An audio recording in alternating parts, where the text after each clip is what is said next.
বিড়াল নিয়ে আমাদের অজানা গুরুত্বপূর্ণ কিছু কথা। বিড়ালের গায়ে কখনো পা দিয়ে লাঠি কিংবা লাঠি দ্বারা আঘাত করবেন না, এমনকি পা লাগিয়ে আদরও করবেন না। মনে রাখবেন, বিড়াল একমাত্র মাংসাশী প্রাণী যাকে আমাদের নবী সাল্লাল্লাহু আলাইহি ওয়াসাল্লাম ভালোবেসে তার গায়ে হাত বুলিয়ে দিয়েছিলেন, কোলে বসিয়েছিলেন। বিড়াল সেই প্রাণী যে পবিত্র কাবার গিলাফে গা লাগিয়ে ঘুমায়। বিড়াল সেই প্রাণী যার জন্য মক্কার মুসল্লিগণ কাতার ভেঙে দাঁড়ায়, তাকে কেউ স্থান থেকে উঠায় না। বিড়াল সেই প্রাণী যাকে পানি পান করানোর জন্য মক্কায় আলাদা লোক নিয়োগ করা হয়। বিড়াল হাদিসে বর্ণনাকৃত একমাত্র সুস্পষ্ট প্রাণী যাকে বেঁধে রেখে কষ্ট দিয়ে মারার জন্য এক নারীকে জাহান্নামে নিক্ষিপ্ত ঘটনা আছে। বুখারী মুসলিম 380। বিড়াল সেই প্রাণী যার মুখ লাগানো এটু খাদ্য মা আয়েশা মুখে নিয়েছিলেন। বিড়াল সেই প্রাণী যার জিহ্বা চাটা পানিতে আল্লাহর হাবিব ওযু করেছেন। বিড়াল সেই প্রাণী যার পরিচয় পরিচিত প্রিয় সাহাবী ও সর্বাধিক হাদিস বর্ণনাকারী আবু হুরায়রা রাদিয়াল্লাহু আনহু তার অপবিত্র নয়, তার তোমাদের আশেপাশে বিচরণকারিণী। তিরমিজি শরীফ 92।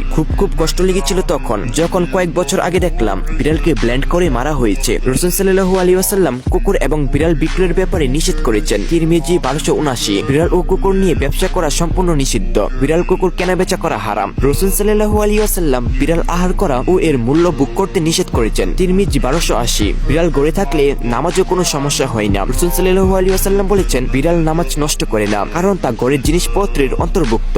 সুনানুন নাসাই 336। বিড়াল পালন করা ইসলামে জায়েজ আছে। কেউ বিড়াল পালতে চাইলে আশেপাশে লাখ লাখ বিড়াল রাস্তায় পাবেন। এসব বিড়ালকে গড়ে নিয়ে এসে জায়গা দিতে পারেন, তাদের থাকার ভালো জায়গা হবে। মিচামিচি দামি বিড়াল কিনে অপচয় এবং পাপ কামাই করার কোনো দরকার নেই। অনেক কষ্ট করে একটি ভিডিও বানাই। যদি আপনাদের ভালো লাগে তাহলে একটি লাইক, একটি কমেন্ট এবং কয়েকজনকে শেয়ার করবেন। তো আজকের মতো বিদায় নিচ্ছি। প্রিয় ভিডিওটা ভালো লাগলে এই আইডিটাকে ফলো করে দিও। তো দেখা হবে নতুন একটা ভিডিওতে। আজকের মতো আল্লাহ হাফেজ।